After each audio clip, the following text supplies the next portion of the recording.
Hello friends, आज बात करेंगे कोहलबर्ग मॉरल डेवलपमेंट की। कोहलबर्ग ने नैतिकता का जो विकास होता है उसका सिद्धांत दिया था। तो इन्होंने एक वर्ड दिया, डिलेमा। डिलेमा क्या होता है? जब कन्फ्यूजन की स्थिति में इंसान रहता है। और मॉरालिटी या मॉरल डिलेमा क्या होता है कि क्या सही है क्या गलत है। इनकी जो स्टडी रही उसका एक क्रिटिसिज्म ये था कि महिलाओं को यानी विमेंस को इंक्लूड नहीं किया, ओनली बॉयज़ वर इंक्लूड।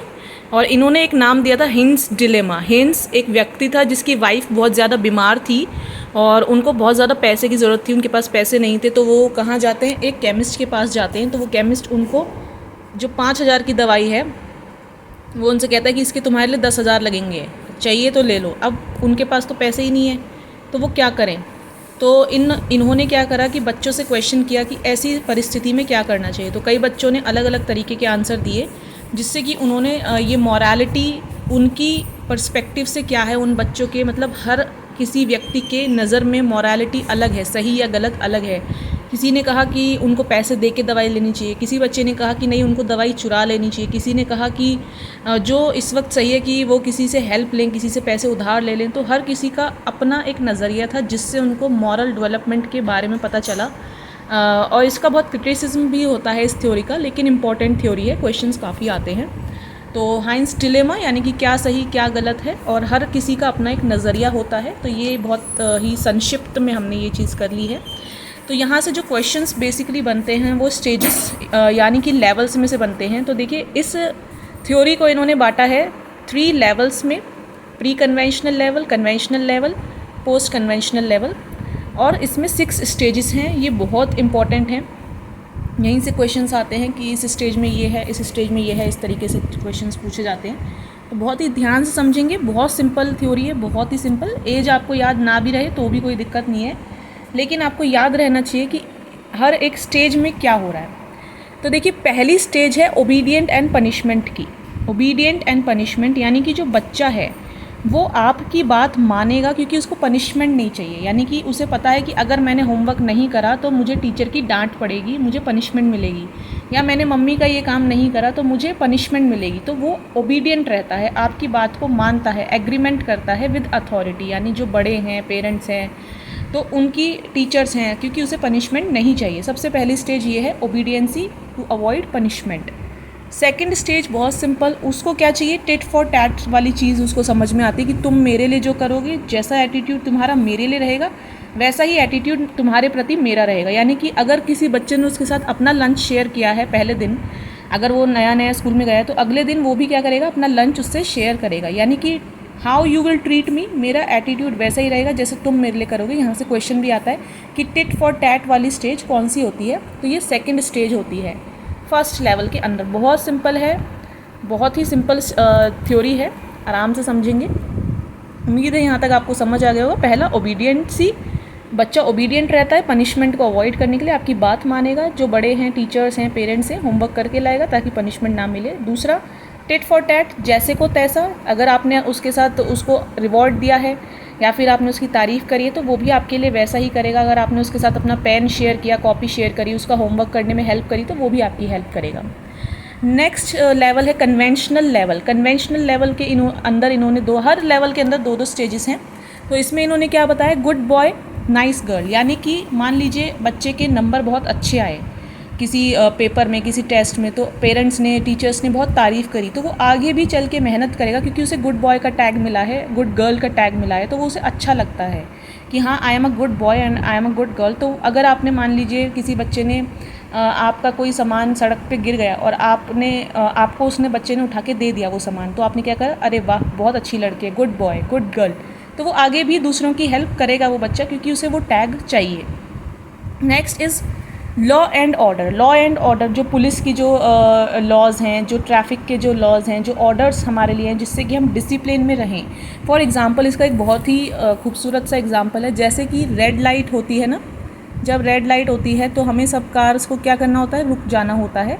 तो ये क्या है? लॉ एंड ऑर्डर का एग्जाम्पल है। नहीं तो जो हमारा जो ट्रैफिक जो पुलिस है वो हमारा चालान हो जाता है। तो ये है law and order. Simple stage है कि लॉ और ऑर्डर को हमें मानना है जिससे कि डिसिप्लिन मेंटेन रहे सोसाइटी के भले के लिए। नेक्स्ट है पोस्ट कन्वेंशनल लेवल के अंदर ये वाली स्टेज, बहुत ही अच्छा एग्जाम्पल इसका मैं आपको दूंगी और ये इम्पॉर्टेंट भी है।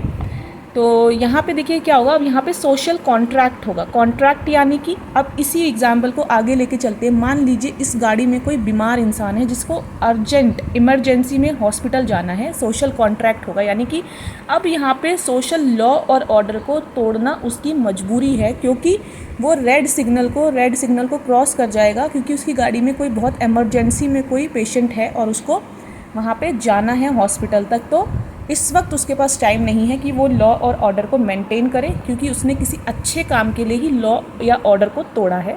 तो इसे कहते हैं कि किसी अच्छे काम के लिए अगर आपको कोई लॉ कोई रूल तोड़ना पड़ता है तो इस स्टेज में क्या होता है, सोशल कॉन्ट्रैक्ट होता है। हमने कॉन्ट्रैक्ट कर लिया, जो नियम थे वो हमने नहीं माने, पर किसी अच्छे काम के लिए। Next, universal ethical and moral principles. यहाँ तक बहुत कम लोग पहुँच पाते हैं, जैसे कि Gandhi ji, mother Teresa, Nelson Mandela. यानी कि वो लोग जो हर चीज़ में सबसे ऊपर ह्यूमैनिटी को रखते हैं, उनके कुछ प्रिंसिपल्स हैं, कुछ सिद्धांत हैं, और वो उन्हीं के ऊपर अपनी ज़िंदगी बिताते हैं और ह्यूमैनिटी को सबसे ऊपर मानते हैं कि हमें दूसरों की सेवा करनी है, अपने से ज़्यादा दूसरों को महत्व देते हैं, और ये करते भी ऐसा ही हैं। तो देखा आपने दोस्तों कितनी सिंपल इनकी 3 तो लेवल्स हैं और 6 स्टेजेस हैं। यहीं से आपको क्वेश्चन देखने को मिल जाएंगे।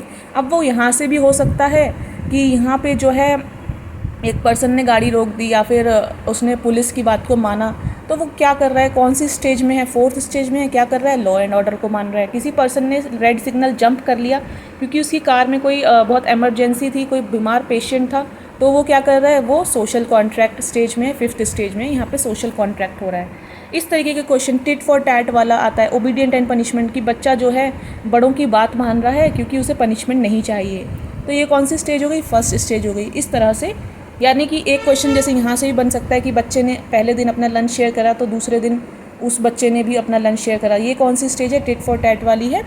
Attitude good is what satisfies a need, यानी 2nd स्टेज है। तो बहुत ही सिंपल है। हिंस डिलेमा इसका टैग वर्ड है। लॉरेंस कोहलबर्ग की मॉरल डेवलपमेंट का टैग वर्ड क्या है, हिंस डिलेमा।